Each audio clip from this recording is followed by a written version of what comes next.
Hi, welcome. This is Dr. John DeMartini. This is one of the most amazing and inspiring shows that you can listen into. If you want to be on the edge of your seats, if you want to open up your heart, if you want to expand your mind, and you want to meet incredible people, stay tuned because you're just about to experience a transformative radio show that will change your life. And you're listening to the Dr. Pat Show that's coming up right next.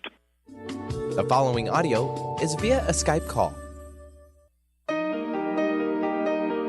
Welcome to the Dr. Pat Show. Talk radio to thrive by. Powerful, inspiring, and coming to you live, bringing you stories of people like you and me, busting through and living life full out. Get ready to dare to wonder what your life would be like if you knew you could not fail.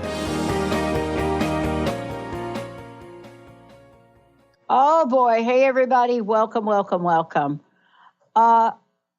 This is today, the show with Dr. Glenna Rice is, we've done a lot of shows together. We have done a lot of shows together. And yet, this is a topic that I know we've kind of skirted around. We've kind of danced around this. But here's the question for today. What do you love about your problems? What do you love about your problems? And this is, I think, one of the most pivotal conversations that we can have right now. And I mean, whether we're looking at this at the micro level, whether we're looking at the, the global level, whether we're looking at this at a family level, a community level, what would happen if we would actually be open? I'm not even saying you're going to take this journey with us today, but what if it were possible for you to explore that question and be open to it, at least for the next hour? And this is a show I want to encourage all of you out there to take down our call-in number, 1-800-930-2819, because we are going to get fired up about this today. What do you love about your problems? What if every problem is a possibility you have not yet considered? What if none of our problems were real? And this is really very, very cool. Why? Because something happens when we open ourselves up to possibilities. Something happens. Just the word problems is hard for me to say right now because I've learned through my friend Yvonne Oswald, every word has power.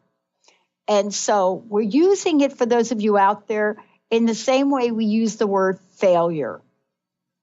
If I were to replace this, probably the hair all over the back of Dr. Glenna Rice's neck would stand up.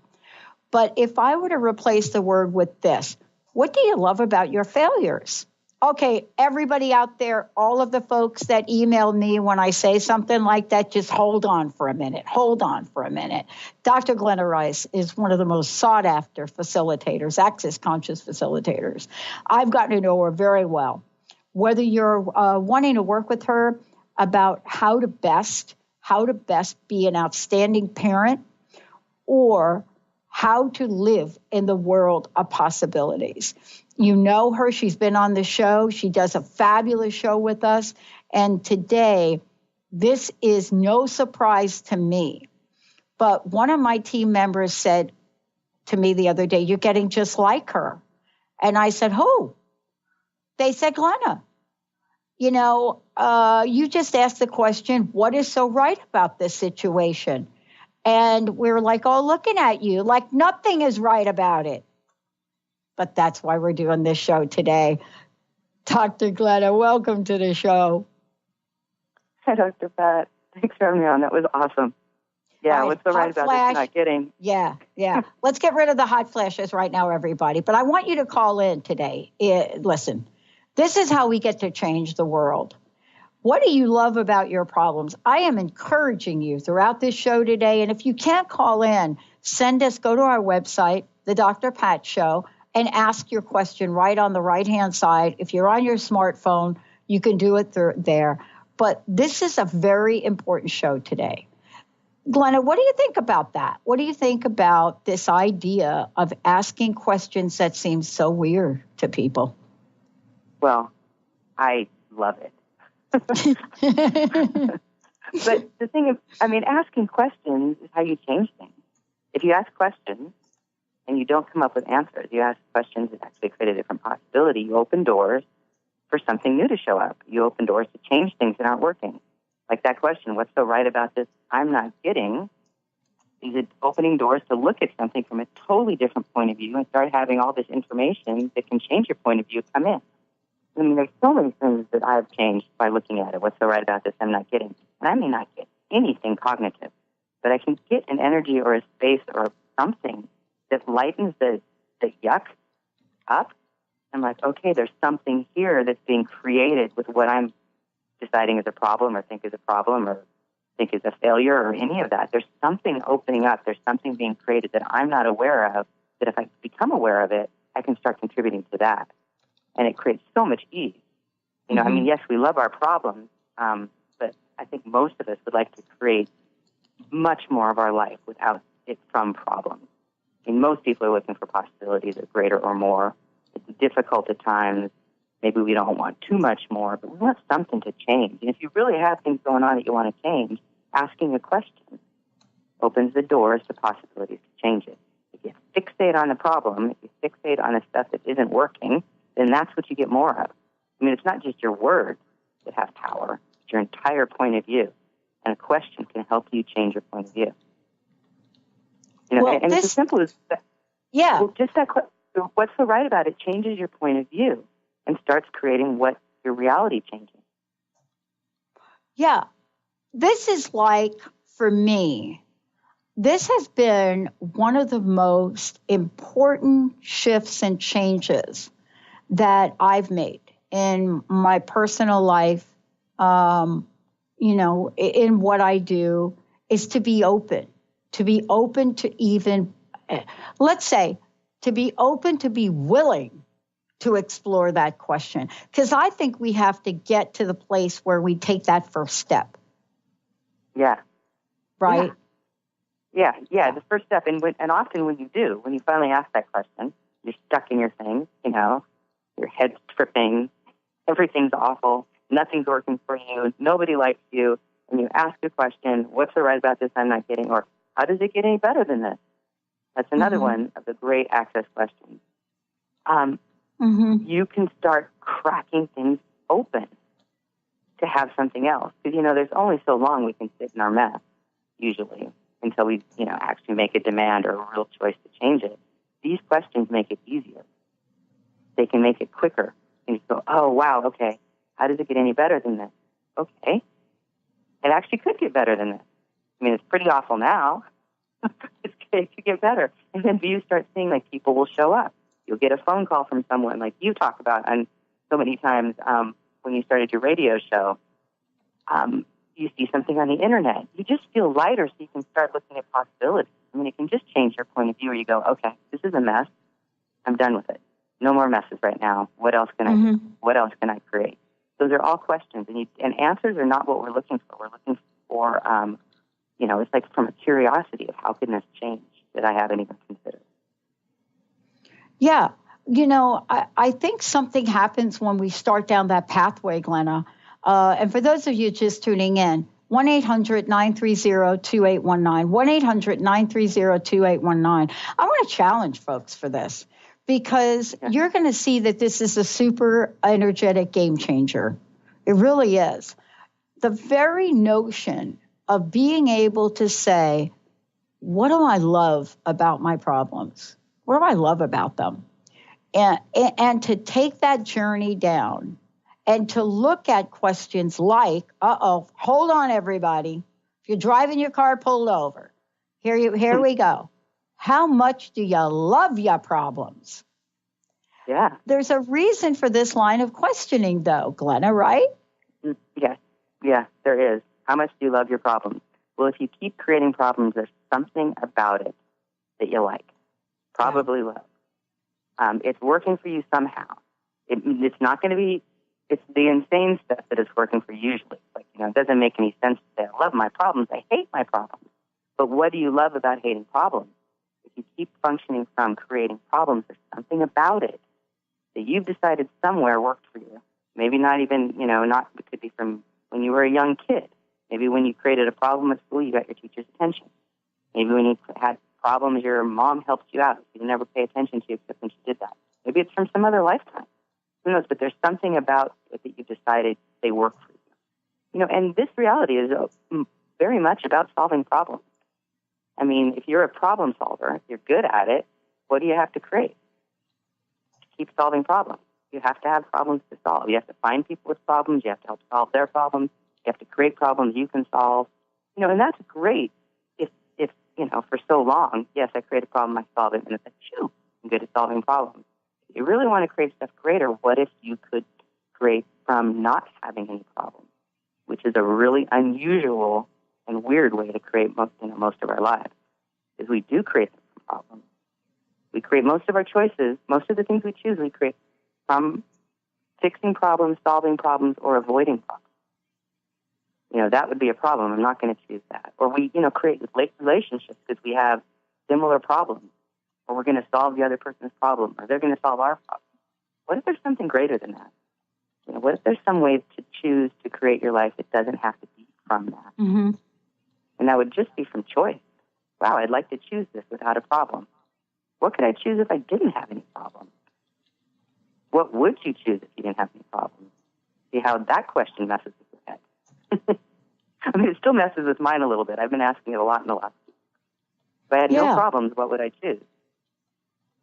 And it's like, wow, I mean, where something has to be maybe going to go wrong or has gone wrong. And that's a place where we usually choose from. And if we weren't choosing from there, what could we create? Yeah. I think this is really where we shut a door by not looking and exploring. There's like a door that gets shut. You know how I learned this? Of course, in the conversations you and I have had. But one of the things that happens with this question, what do you love about your problems? Someone very close to me that I was working with when I was really, I would say when I was probably at my sickest, when I'm physically ill. And the person I was working with said to me, what do you love about your disease? What are the benefits you're getting from this?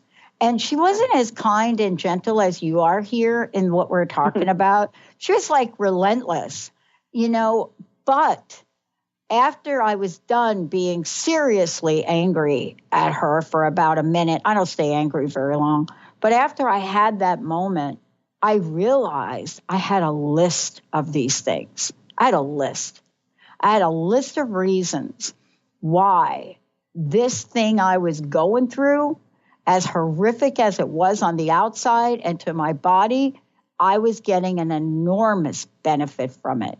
And so, because of that, I've just been holding on to that thing. I mean, that's like a pop song. Hold on. That's it. What is it about us where we just holding on? We got the death grip going on to our problems. We're going to take a short break. When we come back, you ready? Yeah. All the relationships. What if I said something extreme to everybody? Like all of our relationships are created on the basis of our problems. Is that true? Is that right? All right. Yep. Call. Give us a call if you'd like to, or otherwise get ready. Fasten your seatbelt. We've got a solution for you. Better yet, we got an opportunity. We'll be right back.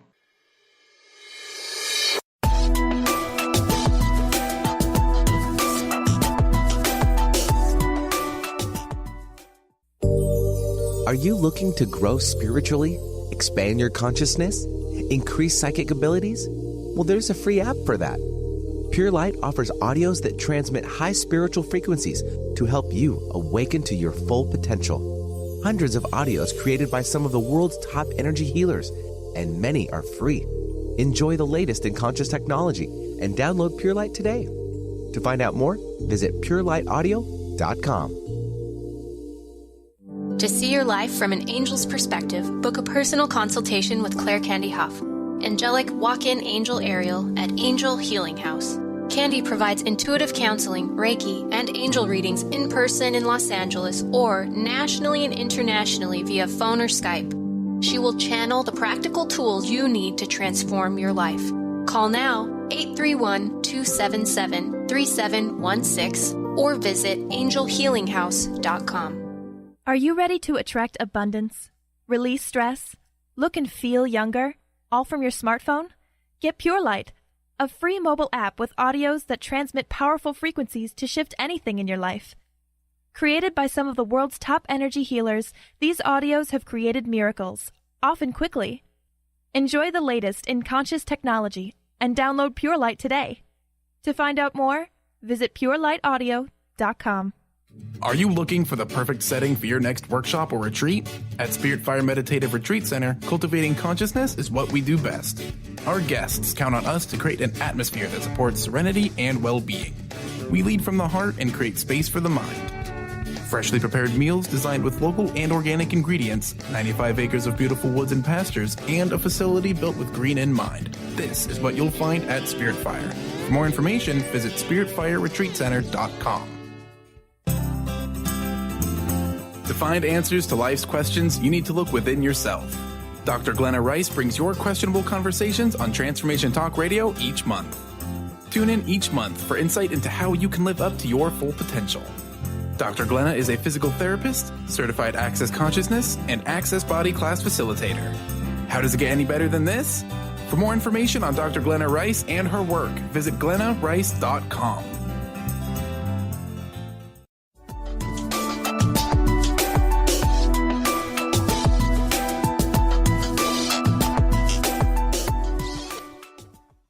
Yeah, I have been known to hold on for one more day, and then one more week, and then one more month, and then one more year, and then one more decade. Oh boy, that doesn't work out really well for me. Yep, I'm the queen of staying in relationships way longer than probably most therapists would tell me I can. But if I were Glenna Rice and I were sitting here and having a conversation with her, maybe I'd get the question, what was so right about that, Pat? Dr. Glenna Rice is in the house. But before we get back to this question, what do you love about your problems, folks? What do you love about them? You know, I'm going to go through my list a little bit here today, and we're going to give you a little bit of an example of what this could look like. What do you love about your problems? And why do we want to ask that question today? You know, how is it that that question can reveal so much to us about our relations? But here's the thing. At the beginning of the show, every show, the question that gets asked, what would you do if you knew you could not fail? And I'd have never changed that question, although I've gotten hundreds of emails from people that say you shouldn't be using the fail word, and I never change it. What would you do if you knew you could not fail? What would you do? What would you do? What would you do if you had no problems?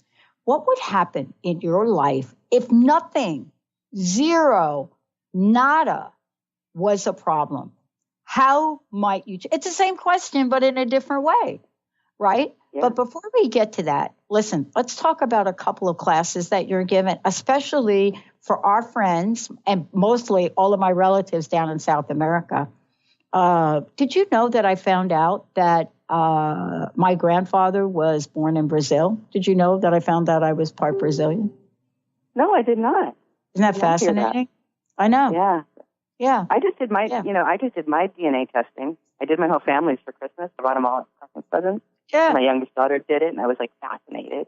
I found out both of my parents are from, I have Iberian Peninsula, which is Spanish, like 20%, which we never knew about. I've never heard of any of my ancestors coming from Spain or Latin America or anywhere. They've always pretty much been Irish or English energies. So I have a little Spanish and a little Latina in me. Right, but isn't it because you asked the question about what else is possible here? What's a possibility? I mean, that's the journey we go on, where we open up the door for that. And now we're connected on the internet. So I go on the internet and I find my grandfather's birth certificate. And right in a birth certificate, it says, da-da-da-da-da, here, and this is on my mother's side, because I never understood why my mom's family looked like they did. And on my mother's side, I see my grandfather, and there he is, right? And so I can only imagine why my grandfather hid that. See, he must have seen it as a problem, right? For me to be in the generation I'm in, to go on and explore this and find it, and I love knowing that about that side of my history. But obviously, my grandfather had thought that must have been a problem, right? And imagine what if it wasn't a problem to him, and all of us can embrace all of my South American relatives, which I'm doing now. Yeah, that's a great, because a lot of people have, especially now in this wonderful administration, it's being put out there. It's a problem if you don't look and act a certain way. One right maybe, and everyone else is a problem. It's a problem. But asking the question, truth, is it a problem? Is this actually a problem? What if this was a possibility I've never considered? Arnold Schwarzenegger did some video. I kind of like the guy because I was a big Terminator fan. I really liked that movie. He's a little odd, but I like the guy. And he was talking, I think I read this, about when he came here from Austria, and everyone said he couldn't get a job working as an actor because he had this accent, this terrible, terrible accent, and it's not a great accent. But then he made the Terminator movie, and he said, "I will be back," which is one of the most famous lines. And, he was told that worked so well because of his accent. So everyone was telling him was a problem because of his ethnicity and his accent, he turned around into a possibility. I love that story. Like, what if every problem anyone's ever told you had or you thought you had is actually a possibility to create something more? Like, turn them 180 degrees and what is actually possible. That's why that wonderful thing you have at the beginning of your show, what would you do if you knew you couldn't fail? Yeah. Like, if you knew you couldn't fail, what could you create? What if you turned every failure into a possibility? Right. Every problem into a possibility? I mean, what if that's what it actually is and we miss it? What if we stopped missing those possibilities? Mm-hmm. And that's where the questions, being a question allows you to access them. Yeah, because you nailed it. What happens is, and I want to go back to this, but before we do, I want to just talk a little bit. You've got a couple of events. First of all, I want to make sure that we get in here how people can find out more about you, how they can work with you directly, but also tell us about some of your upcoming events. Yeah, I'm going to Ecuador. Yeah. Soon, actually. I'll be there on the 1st of June to teach the foundation class, which is the beginning, access class, where you first start to learn all these great tools and a whole bunch more and start to get out of the problem reality into something greater. And just start to have access. And we've given a few tools on this. But in that book, in that foundation manual, there are pages of tools you can use to start changing things and look at things different and uncreate the stuck places in your world. So I'm teaching that in Ecuador, and then I'll be teaching a 3-day body class. So I'm in Quito and then Guayaquil, Ecuador. And I'm brushing up on my Spanish, which is terrible. They call me, I'm soy la güera latina, pero no hablo español.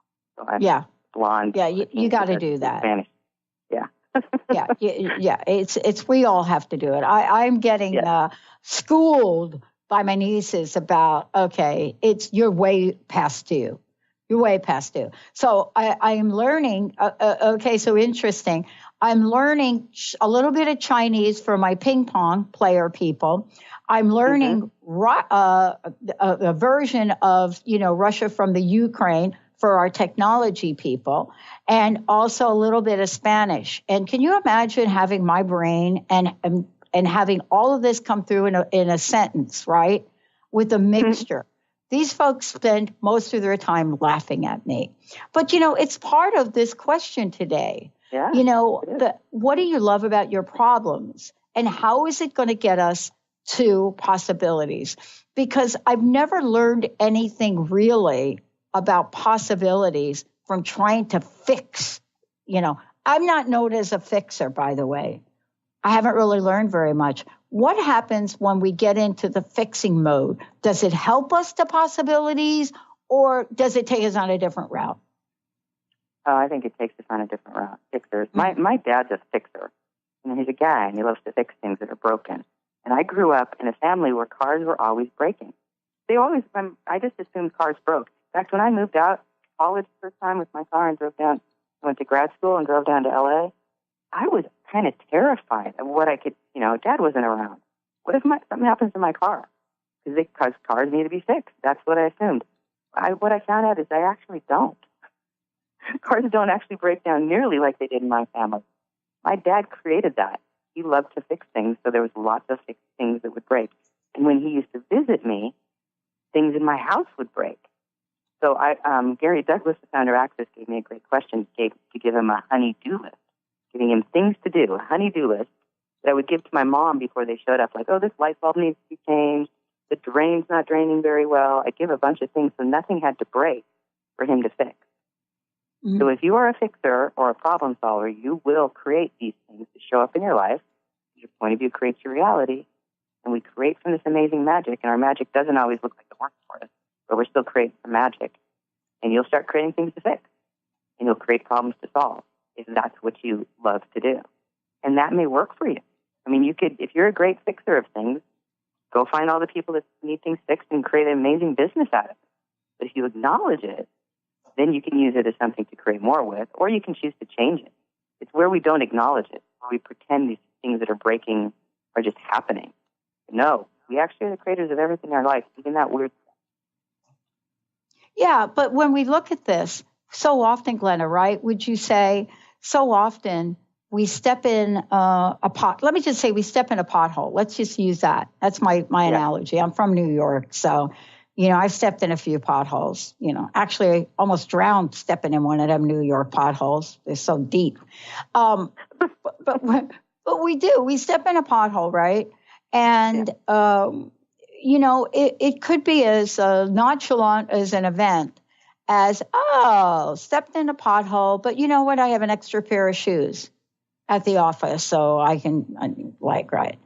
Or stepped in a pothole. Oh, my God, another one of these potholes. I just stepped in the pothole. I just ruined my shoes. And, by the way, this is ridiculous. Now I got some pothole stuff on my work outfit. And, now I'm angry. Yeah. Now I'm walking through the streets of New York angry. And momentum builds up because now I notice all the gazillion people that are on the street walking with me. Now they annoy me. And so by the time I get to the office, go upstairs, only to open my door to find out my shoes are not there. And I have to walk around in my big business meeting, and I've got what you might call the muddy shoe syndrome. I think I'm just going to turn around and go home. But see, that's where we go. Yeah. Yeah, and that's a choice to go down that road. And sometimes that works, Sometimes we can spend a day in that or a few minutes. And we always have another choice. We always have another choice. And this is where the tools are amazing because, it's a minute of you can swear words, potholes, 60 streets, muddy shoes, all of that stuff. But how fun is it to stay that way all day or even more than a couple minutes? And then because you always have a different choice to look at something different. And you can't ask, okay, what was so right about stepping in that pothole? I'm not getting it. Maybe you are, in your head a little bit too much before and you need to be more aware when you walk. That could be a really good thing to have walking around the streets in New York, being really aware of the streets, but also everyone around you. So it could be, something possible showed up with that, and you'll start walking with a different awareness of your surroundings. That could be a cool thing.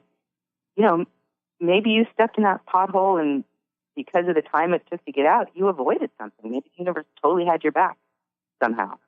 Or what if you just want a new pair of shoes? And that was the only way your body and the universe get you the awareness that there's some new shoes and you got to get them, so we're going to get you in this pothole. Actually, that's a real story I just shared with you about the pothole. And you're absolutely right. So, I didn't do that. I didn't step in the pothole and go down the rabbit hole. But what I did was I realized that I may or may not have my shoes. And I don't know if you've ever walked the streets in Manhattan, right? For those of you that don't know, almost every block in this area of Manhattan that I was walking, here's what I want to say. You pretty much can buy anything that you need. Pretty much can buy anything. You go into what would be like a general store, and you could probably buy anything from pantyhose to an entire kitchen at these stores, right? Yeah. And but what was it that happened to me with that? I thought about this and I said, oh my gosh, yep. And I started to look along the way to see if there was a store that I could just drop in, because those stores open at an ungodly hour, and just get a temporary pair of shoes. And that is actually what I did. Now, moral of the story is I actually did have another pair of shoes in the office. But see, we wouldn't stop to think about that. No, we wouldn't have the wherewithal. Not when you have the anger going on. You can't see those things. I mean, anger distracts you from awareness. You know, and when you walk into a store like that and you buy the new pair, like, who are you meeting? Who are you engaging with? What's that creating? There's a whole bunch of things you miss if you go into the anger. If you stay in the question, then you can start seeing what the possibilities are. And that's the brilliance of not going into the problem. You know, that's the brilliance of it, is going, well, what else is possible here? What am I not getting about this? And you can start having, the universe can start gifting to you the multitude of things it's always working at gifting you that you're usually ignoring, like a new pair of shoes or a new person that you meet or avoiding something. And you can't see or be aware of what the universe is gifting you when you're in it, the problem or in the anger or everything's wrong in your life. Those things solidify the energy you are. So they make you so solid that you don't have the space to even access these things that are available to you all the time. That's where the question, being in the question, allows that stuff to start showing up. I got a question that came in. Yeah, I got a question that came in from one of our listeners, and so let me just bring it up because it's a really good question. A little Spanish. We got. They're testing me. Buenos dias. Okay, thank you. Yes, this is from Maria in Florida. Buenos dias. And everybody abbreviates, so bear with me while I read this. This is an interesting question. You two are really something. Love about my problems. I'm going to think about that. But here's the question I have. How does looking at my problems or loving my problems help me get out of my problems? I love this question. Yes. That's a good question. Look, Glenna, do we want to go to break to think about it, or do we want to answer it? Either way, you choose. I can do this after. Yeah, let's go to break. Let's go to break when we come back. And we'll skip the next break because all of us want the answer to this. All of us want this. We're going to take a short break, everyone. Dr. Glenna Rice. For more information about Glenna, please check it out. You can find out about her at glennarice.com. You can go to facebook.com, Dr. Glenna Rice. You can go to Facebook, Glenna Rice. You can go to Twitter, Glenna Rice. accessconsciousness.com. What else do we want to do? Send people. Oh, that's right. Okay, I liked you on your page. Oh, wait. If you go to Facebook, you can also see the 3-day body class there in Ecuador. Cool. Let's take a short break.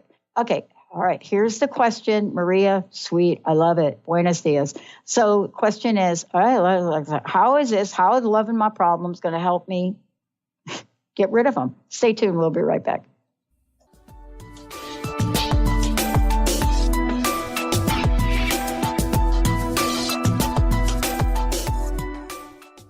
Hi, this is Laura Richer, host of On the Verge Radio. Sometimes you hear encouraging messages like transform your life now, become empowered, create the life you crave, and it all seems overwhelming and you're not sure where to start. I'm here to tell you that self-improvement is not always fun and easy, but it is always worth it. The path to creating positive changes begins with releasing the things that have been holding you back. Then you can create a life that inspires you. I know this because I've done it. You can find out more about what I do by visiting my website, seattlehealinghypnosis.com. I look forward to supporting you on your journey. So when are you most peaceful? When you're connected to your source. When you have a deep connection to your soul.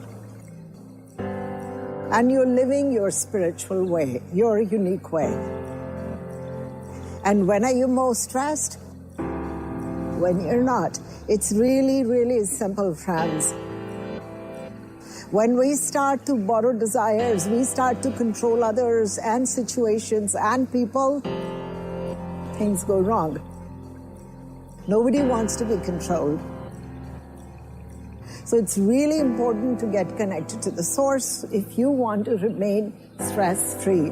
When you're connected to the source, you will have deep access to your own intuition, your own way of living, absolutely fresh and new every moment. Are you ready to make deep, lasting, transformative changes? Then tune in each month on Transformation Talk Radio for Susanna Jameson's hit show, Love, Light, Sound Radio. During her show, Susanna inspires and supports spiritually and health-conscious individuals all over the world to reconnect with their hearts, their inner peace, and balance. Love, Light, Sound Radio. Transformation happens here now. For more information, visit SusannaJameson.com. This is Debbie Pokornik with a break-free parenting tip. Parenting will always be a bit of a mystery. Who knows why some parenting ideas work and others do not? Or why some kids seem to succeed despite family setbacks, while others have so much given to them and yet fail to thrive. The one thing we do know is that once you have a child, you'll never be quite the same again. Awe-inspiring emotions like overwhelming love, extreme guilt, intense frustration, and incredible joy make this job second to none. Breaking free of parenting pressures means recognizing the pieces that make us unique, the pieces that we carry with us from the past, and the pieces that are influenced by the society we live in. When we can pick and choose which pieces we want to keep around and change the others to align with our inner wisdom, we will feel more self-assured in our role as a parent. For information and to work with Debbie, visit empoweringnrg.com.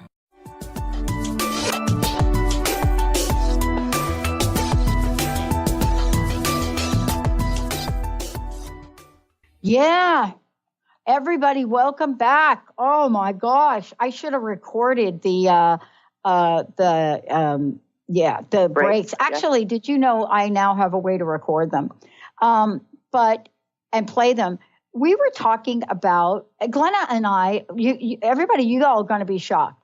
Glenna and I actually see something that is happening right now, and that is a problem for both of us. But let's get to Maria's. Let's get back to Maria first. We really do. We see it as a problem, both of us. All right. What do you love about your problems? And so the question is really from Maria. Thank you. Buenos dias. Okay, how is loving my problems going to get me to the place of literally getting rid of my problems? This is cool. Like, how is this going to get me, going to change my end game? Yeah. No, it's a great question. And so how does looking or loving your problems get you out of your problems? Mm-hmm. It's not about, so what we're talking about is not continually to love your problems. It's to acknowledge that somewhere you do. Is only like being brutally, it's being brutally honest with yourself, which I love that. It's like you don't ever have to tell anybody. But if you can be honest with you that, oh God, I love creating problems somewhere. I get that this problem created that and it's created that and I got some benefit, but it's really not where my life wants to go or where I want to be. Then you can acknowledge that you love them and you can stop. You can change it. You can create something else besides loving your problems or something else besides creating a problem. And a really great question you can ask, and this is one of those questions where you have to look at what is lighter for you, which is, what's true for you is light, what's heavy is a lie, and it's to ask the question, truth, is this a problem? And then go yes and no and see which one's lighter so that you can see if it's actually a problem. What most people find is that they're never a problem. Even with bodies, Dr. Pat, I work, hundreds and thousands of bodies over the years I've worked with, and this is a question I ask in my head and sometimes out loud to the person. Truth, is this a problem? And I can tell you there's only been 3 times in all the years I've been working as a physical therapist and doing the body classes, and the multitudes of problems have been asked of me, is this a problem? I couldn't even, the numbers of them. Only 3 times have I ever gotten it to be a yes. That's with the body. So most problems aren't actually true. We're creating that. And if you can be brutally honest to see what's true for you, and if you get, it's not a problem, then what can you create? Mm-hmm. I mean, even kids with homework, they didn't do their homework. Okay, is this a problem? Oh, and I think I've talked about this before. It would be, I'd get a no, and they would go to school, and the teacher would say, oh, no one got their homework done. You all get a pass. I'm like, how did the kids know the night's not to do homework? They always knew it wasn't a problem, and when it would have been a problem, they did their homework. So with that, the three, one of the body ones was a girl who was a gymnast, had a bad fall, and she torn her ACL. And it was like, I wasn't going to be able to fix that in my office. She needed to go in and get surgery. It was a problem for her because she was a really high-level gymnast and couldn't compete. There was a problem. But she created possibilities out of that. Yeah. I think she went on to different sports. But it's really rare that you get a yes. Yeah. But that's a great way to look at it. Like, is this actually a problem? So you can stop looking at and loving your problem and choose something different. Mm-hmm. What possibility is here I haven't considered? If this wasn't a problem, what possibility is here I've never considered? Is it another way to start? A question you can ask when you feel like you're fixating and stuck in what you decided is the problem. Yeah. Well, I'll tell you what. You and I have a real problem. I know. This one's sticking me. We do. And we're going to have to really figure out how we move beyond this. So Glenna and I, by the way, we were talking about one of our favorite television series, Game of Thrones. And let's just talk, for those of you, we're not going to give you any spoiler because we don't know. Nobody knows. Nobody knows. Everybody was held to such secrecy, even until they did their final episode, right? Secrecy.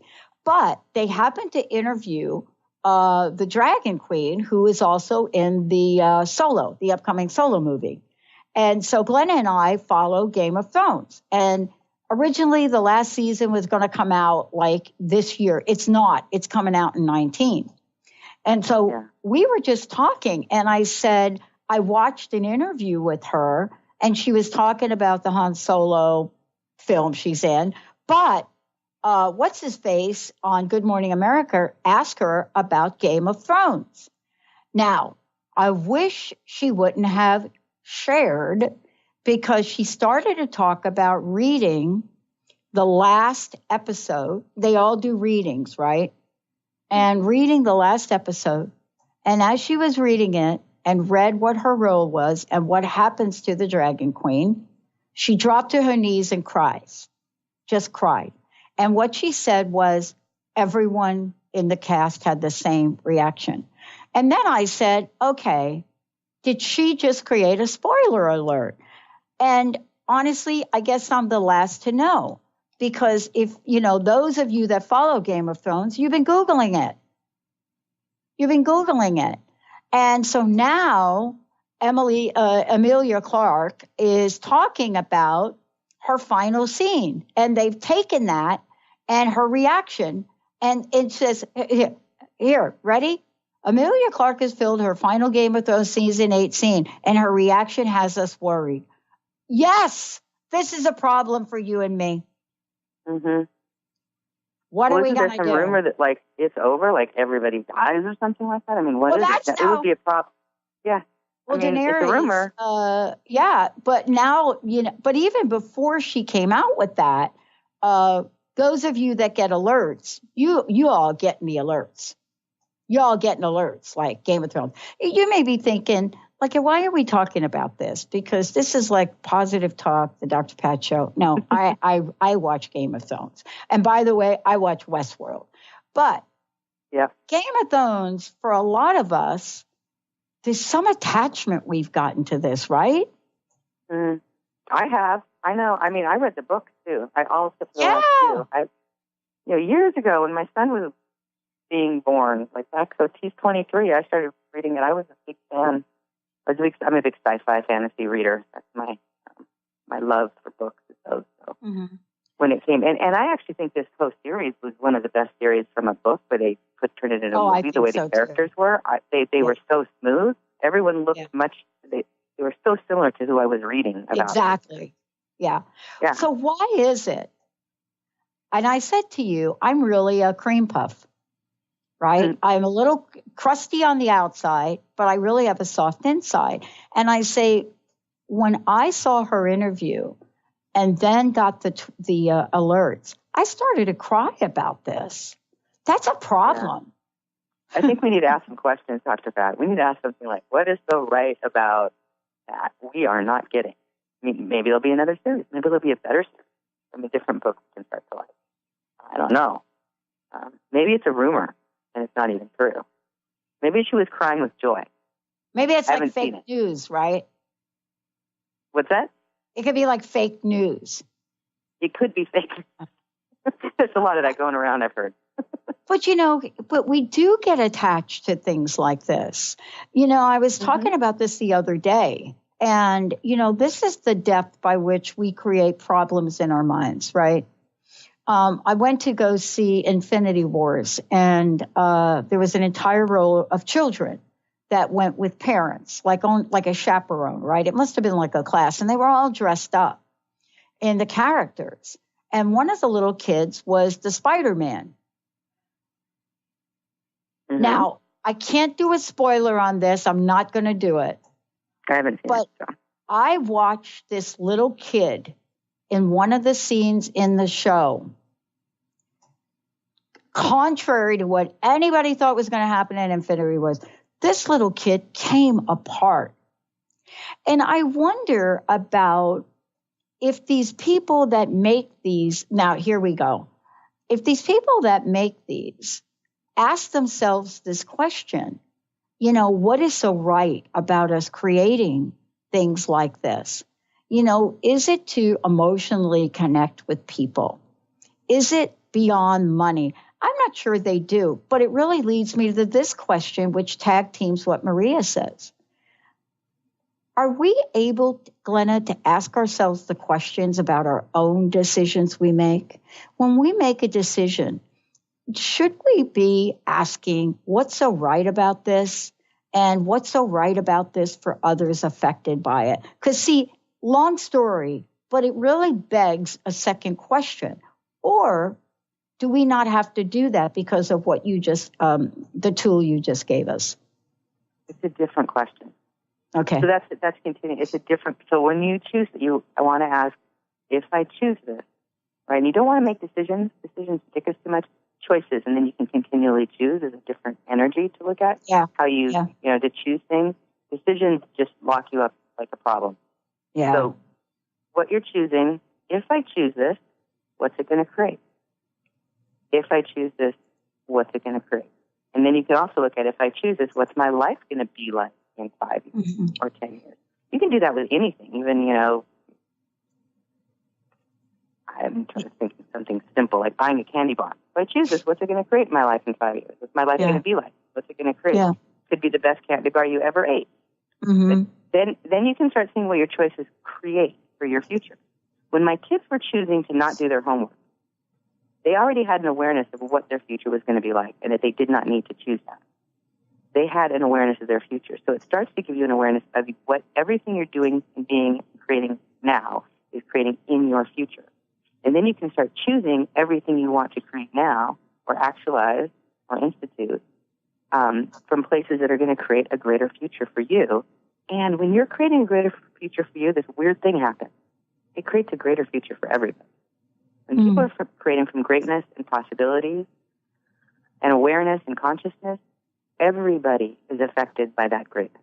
When we choose from crap and problems, everyone's affected by that too. So what do you want to choose to change the world? What do you want to choose that's going to create more? If you're choosing greatness for you, it influences everyone around you. And I know as a parent, the more I chose for me, the things that were greater from that question, if I choose this, what's it going to create? And going, oh my God, it's going to create tons, or, ooh, that's not very good. I'm not going to choose it that way. My kids got that benefit from what I was choosing too. Because their lives got greater because mom's life was greater. Everyone's happy when mom's happy. Yeah. I think it's so important as we talk about this, because those of us are in the workplace, and I just want to jump over to a place that we spend most of our time in this country. We work a lot, and we spend a lot of time. And, one of the things I've loved about learning from you is how how important it is to bring, what you've shared with me into what we're creating here. because it opens up different doors. And you and I haven't talked about this. I hope we can talk about this in the next show. We haven't talked about the energy of possibilities. And I think it's important to do that because as a team here, Glenna, we made a conscious decision about 3 months ago to make some changes around how we communicate with each other and to use the questions that you've shared with us. And what's happened here has changed so significantly that we have now an entire new line of business that we're now looking at managing totally different because of that question and getting away from the problem question. So, for example, we looked at how long our technology was taking from a problem perspective, and we shifted that. And what we came up with was, what if we could start over from scratch? What if we didn't think about what anybody else said about technology? But what if we looked at the possibility of finding somebody that had everything we needed, then some, and started a parallel process? And what happened with that is we did find someone. And what we discovered along the way from answering this question differently is that not only are we going to be able to build something even better than what we planned, but in a shorter period of time.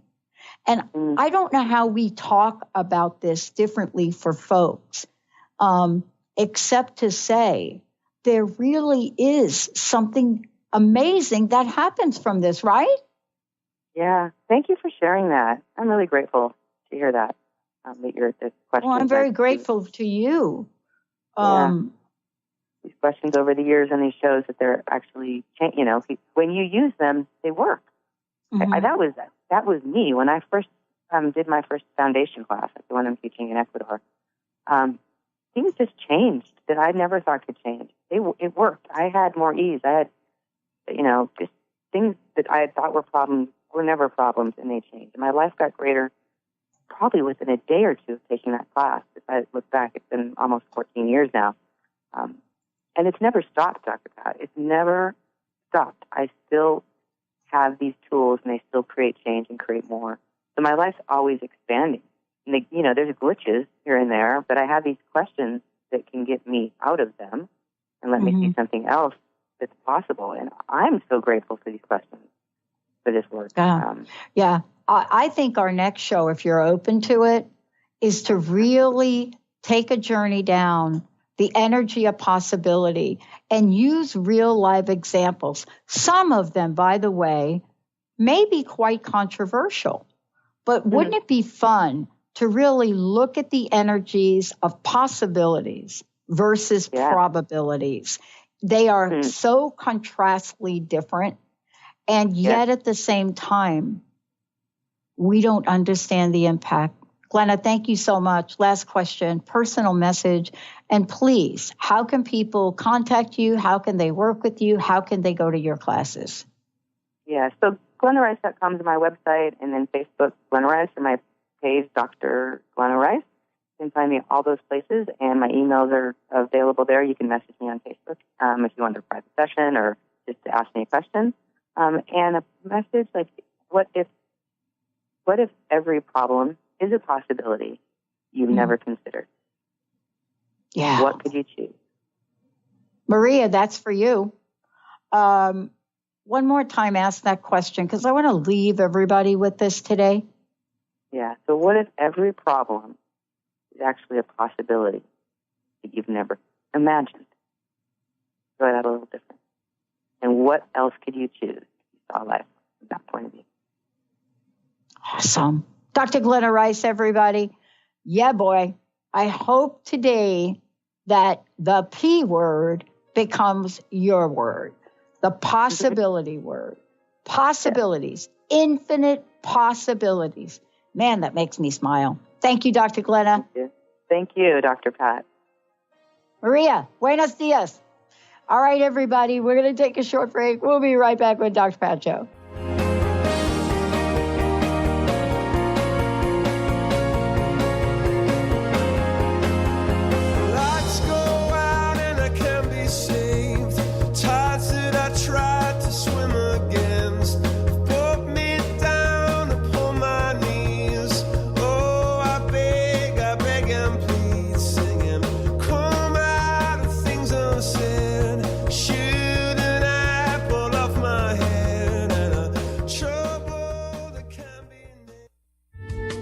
The preceding audio was via a Skype call.